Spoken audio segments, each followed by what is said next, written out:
it's Hope here at Crafty Hope, and welcome. It's time for another one of my Finding the Words series.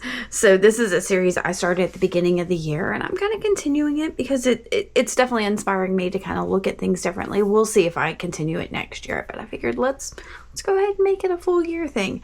But basically, I'm calling it Finding the Words because instead of using like a color or a page or material or something to start, or even a feeling or whatever, I am using sentiments that I find from, this is, you see, a General Foods International coffee tin, and I've got a bunch of like words and sentiments and stamps and all kinds of stuff in here, just words and words and words that as I clip them or find them or whatever, I throw them in here. And so the way this works is I am going to draw 3 of them, pick the one that inspires me the most, and then work in one of my journals. I've got 3 of them pulled out. These were just what was already on my desk. So I'm not even sure which journal I'm going to work from. So I kind of was like, you know what? That'll help further, like, make sure it's the word that's inspiring me. So let's pull 3 and see which one appeals to me. All right, so here we go. The first one says, I never will marry. That's probably not going to be it, but we'll see. We'll see if the other 2 are iffy. This one says, creativity takes courage. That's I believe it's a stamp that I stamped. And that could be it. I'm digging. What have I got here? This one says, pray for peace. All right, guys, guess which one's calling to me? The stamped one. The creativity takes courage. Yeah. I mean, I feel, that I will never marry just doesn't apply to me. And unless I have it could inspire me. Like if I found like a single woman that was, I don't know. And the pray for peace, well, isn't that what we all pray for? So I am not feeling that today. We're going to go with creativity takes courage, and perhaps I'll find some courage and some creativity in this process. I'm going to kind of sort through my journals real quick and figure out which one I want to use. I'll speed that up and y'all can watch that with me. Let's see. So I sorted through each of these 3 journals, kind of just looking at what the page sizes were and the size of that sentiment that I had stamped, and that first one just didn't work, and this one I felt like this open page might work if I did a whole spread, and I was like, okay, let me look at this last one, and this is the one I'm going to end up doing. This is my Rusted Roots journal. I made it from a class from Michelle Liptick on the Southern Gals Designs website. You saw I had a little tag one that I lifted out there. I just had that video go up on my Patreon, so don't forget, if you want more videos from me, you can become a patron over there. So anyway, this is the page I decided to use, and it is part like an index card, like divider thing with an H on it. So, for hope, but also part fabric. And since I was using that sentiment, creativity takes courage, I was thinking about that, I need to have a little more courage in my art and not do the same things over and over again, not use the same things, always use that exact formula I tend to use when I'm creating art, and to maybe break it up a little bit and be brave. So this page in itself, using this part fabric, part card page, was definitely a little bit of a courageous leap for me.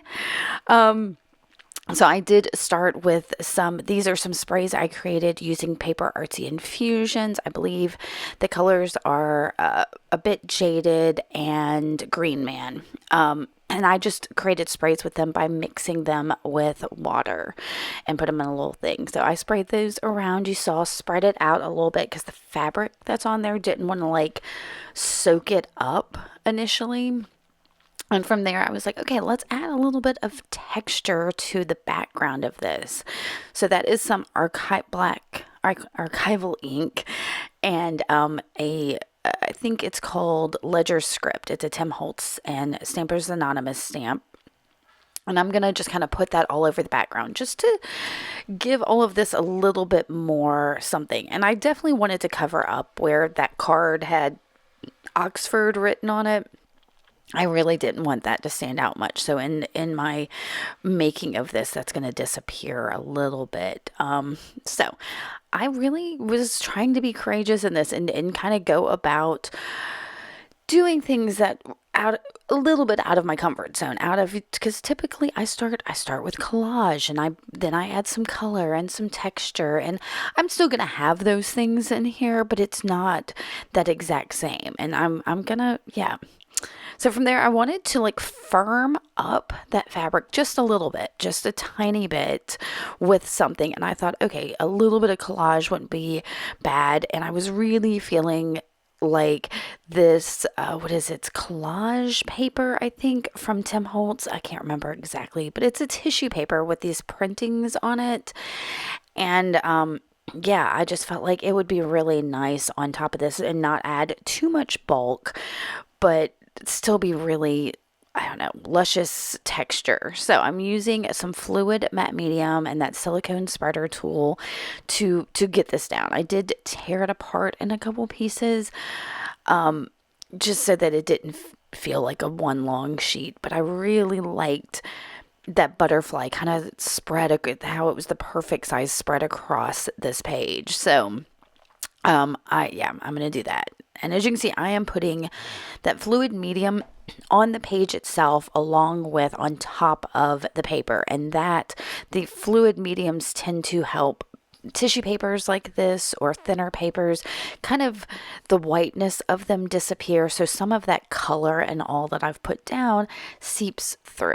So that was the idea in using that fluid medium. But you know, if you just have a glue stick, that'll work too. So use what you have. Don't go out and have to get something special for these kind of techniques. If you just have, you know, some watercolor, that would have worked on that background instead of those infusion sprays. I'm just playing with the things that really I'm loving. So, you know, be courageous and using maybe your supplies in a different way.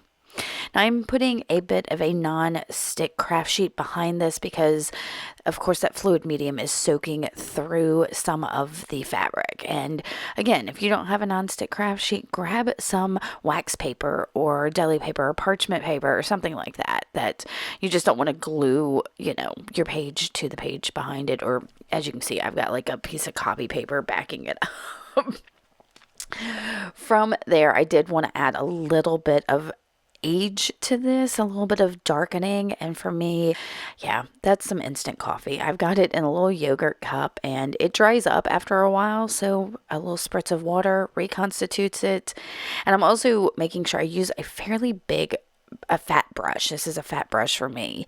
And that helps me be a bit less precise about where things are going, a little more sloppy, and get a bit more down. So, but I don't want to cover the whole thing. I want some of that initial stuff that I've put down to still kind of peek through. Now, as I was putting that down, and because that brush was so big, it was very wet, and I was like, oh my gosh, this is going to take forever to dry. So what if I like pull some of it out? So I grabbed a chopstick. Just something pokey, and kind of spread it around on the page to get some different weird lines in the background. And that's something I've never done before. And from there, I wanted to add some actual like texture on top of this. And so I kept going back and forth about what I wanted to do, and finally decided this is my favorite Tim Holtz stencil. It is a smaller sized one, like a tag sized one. I'll admit, I just recently ordered the larger size of it because I may have messed this one up as I am working with it with these two different crackle pastes, the DecoArt's white crackle paste and that's the Ranger translucent one, and I just felt like it would be fun to kind of blend them and see what happened. But you can see that stencil did not come out. I'm afraid in my overuse of it, I may have clogged up some of the holes of it.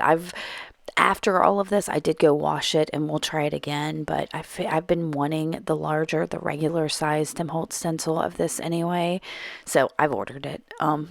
Just, yeah. So it should be here. Actually, I'm recording this. It should be here like the day after. Anyway, you don't care when my packages are coming in, whatever.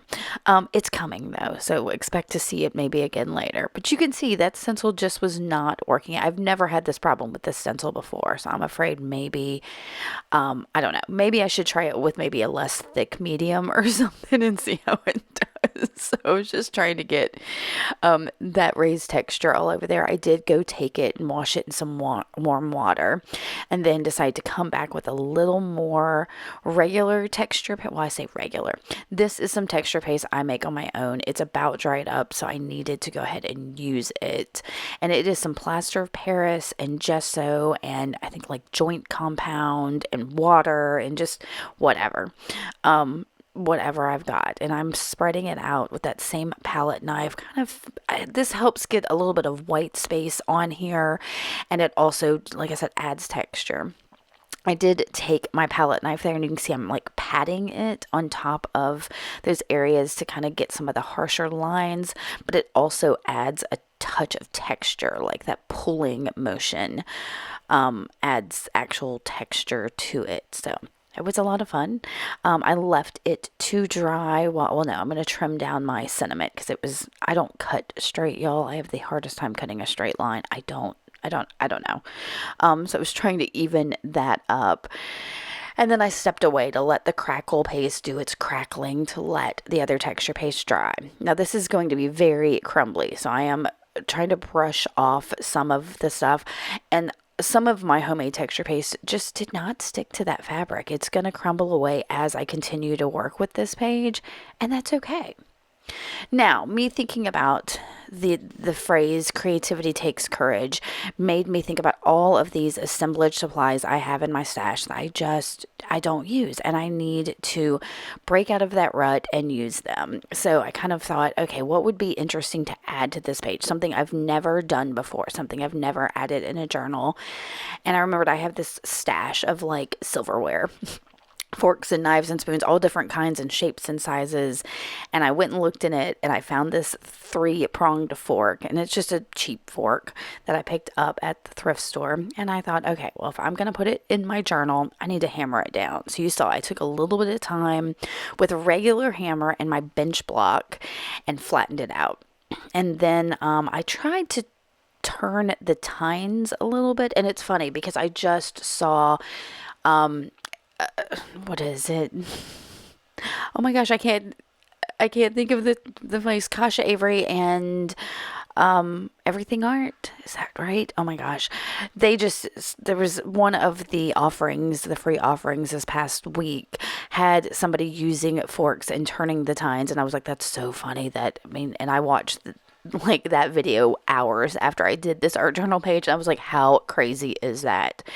I didn't have much luck getting those tines to bend, but it was a neat experience. It was me getting over myself and taking the leap to do something I haven't done before, because the whole time I was working in this page, I had this phrase at the back of my head that I knew I had heard somewhere before.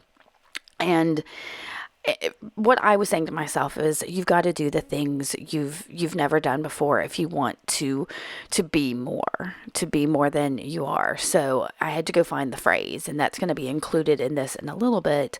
But for now, I kind of went into my comfort zone of adding a little bit of texture with some French knots. So, but I thought what would be fun would be a pop of bright hot pink on here. So you saw I went and got my neon embroidery floss and got it on a needle, and I'm going to do some French knots. Of course, I'm going to struggle with it. Because I did thicken up this fabric with the collage, with the gel medium, it's a little bit harder to get through. And then where that card is, it's even harder. So I'm going to struggle a little bit with this, but it's okay. I was really in the zone and enjoying it. So there's going to be a kerfluffle here in a little bit. So I'm going to go and tell you the phrase I ended the sentiment that I'm going to add in addition to my found word.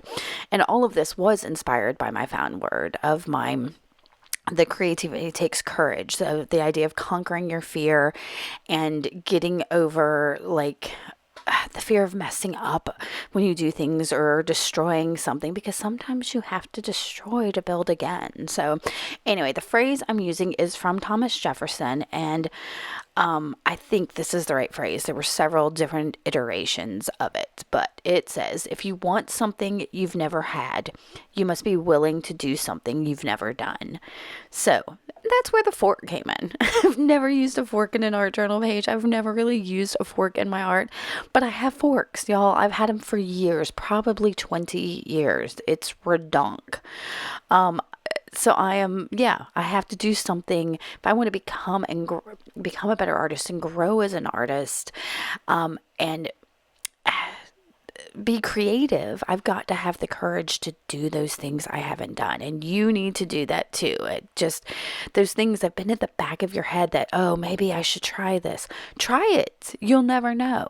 So, I decided to sand down that fork a little bit. It was feeling way too shiny for this super grungy, luscious page. And I've got, you may see me pull out, that's a little wing that I, molded. It's resin and alcohol inks in a mold, and I thought I might use it in here since I've got the butterfly wing and all that, and it's not gonna work its way in. I just couldn't find a good placement for it, and that's okay. It was just sitting on a shelf in my craft room, and I thought, this could be interesting. Yeah, I'm not gonna use it. So, the only way I'm adhering this fork down to this page is with this embroidery floss. So here I'm going to do some stitches. You saw I kind of wrapped the thread around that, the thinnest part of the fork there. I'm also being really conscious about not putting the end of the fork right in the crease of my page, because I was afraid if I got it too close to that crease, the middle portion of my journal, this page wouldn't close. So I was trying to keep it from being right up in there. And the tines do hang out a little bit. So I think that's an opportunity for me to later maybe add something hanging off them or something. I'm not sure. We'll see where this goes. But once I wrapped that first one and put it on there, it kind of looked like a little X. And I was like, well, why don't I make some bigger X's? So I'm going to do a couple more X's. I do end up bringing in here in just a minute a pokey tool. I started to bring a T-pen, but I was like, you know what? I have this Tim Holtz pokey tool. That's going to be the best thing. So yeah, I'm going to use it to help me make some of these holes, because I was having a super hard time around all of, the cardstock, the thickened up tissue paper, all of that was just, yeah. So I'm going to make these X's, and once I get them done, I'm going to realize that the fork is still slightly sliding on the page, and I'll end up adding some more stitching around the middle tine, right there where, just to try to keep it in my journal so it doesn't, move around so much and make me a little bit crazy. Yeah, see, there, it's moving. I'm like, what am I gonna do? So I'm gonna use the pokey tool and poke holes on either side of those dips in this fork and just go around it a couple times. I even went under it, I think. I had a little bit of time, because somehow I ended up poking those holes right on where some of my stitching was. The original sewing machine stitch to stitch that card to the fabric. So this is, you can see, coming together, and I've got to say, I love, love, love this page. You're going to get a bunch of close-up shots at the end of this, of it, but the combination of crackle paste and coffee and those sprays that I really love the color of, and just, I don't know, and then this pop of hot pink, and hot pink's not usually my thing, but I needed to be courageous and do something I've never done. But I can't say I've never done hot pink with these colors, because I'm pretty sure I have. But okay, here I am adding my last French knot. I did have a little bit of trouble with it, so it's going to end up somehow being the biggest French knot on this page, and then I'll tie it off and start focusing on trying to get that found word in this journal, because that's what this was about. This was about putting these words in something. So there's my creativity takes courage. And of course it is bright, bright white. It is on just some white cardstock. So it definitely needs to be inked up. So I'm using my favorite walnut stain distress ink. And of course, if you've got some other brown distress ink or something, it would be great.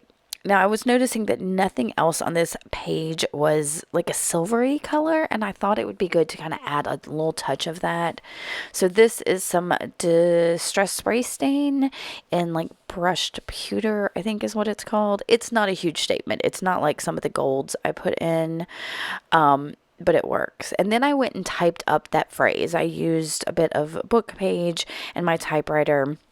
And then I cut it down and started inking it up, and somehow my camera was not on. I thought I had pushed the record button. I had not. I was in such a, I think I was just in like a happy place. One of those like, just get it done. And I didn't notice I hadn't pushed the record button. So you didn't miss much. Like I said, I cut it down and started inking it. And now I'm going to start gluing these things down. And for some reason, I decided to add in another adhesive. This is the Golden Gloss Medium. Yeah, it's a golden gel medium in gloss. It's something I picked up at an estate sale, and I don't like gloss, but it's a great adhesive. So, and I'm using a tiny palette knife to do this, and I think it's mostly because I want to make sure these things are well stuck on this very textured page. I could have probably used like a Beacon 3-in-1 or something like that, but yeah, this worked great. So I've sped this up because it was a little finicky to do. And once I get these done, I'm going to start to think, okay, maybe I'm done. But I decided I needed just a touch more movement and texture. So I'll end up grabbing a pencil and scribbling around on the page. There was me checking to make sure I could close that journal. So, and then with that, this finding the words for October journal page is done. Oh, I did move my word over because there were some letters that looked like it said no. So it would say no creativity takes courage. And I had to pick that up and fix that because that wasn't going to work. So, all right, guys, I hope you enjoyed this. I hope you find some way to get inspired, whether it is in this way or pulling some prompts or just jumping in and using your emotions and what you're feeling or what materials are sitting in front of you to inspire you. I am so glad you spent some time here with me, took time out of your day to be here, and I hope you go and conquer your fears and play. Thanks so much for coming by and watching. I will see you later. Bye.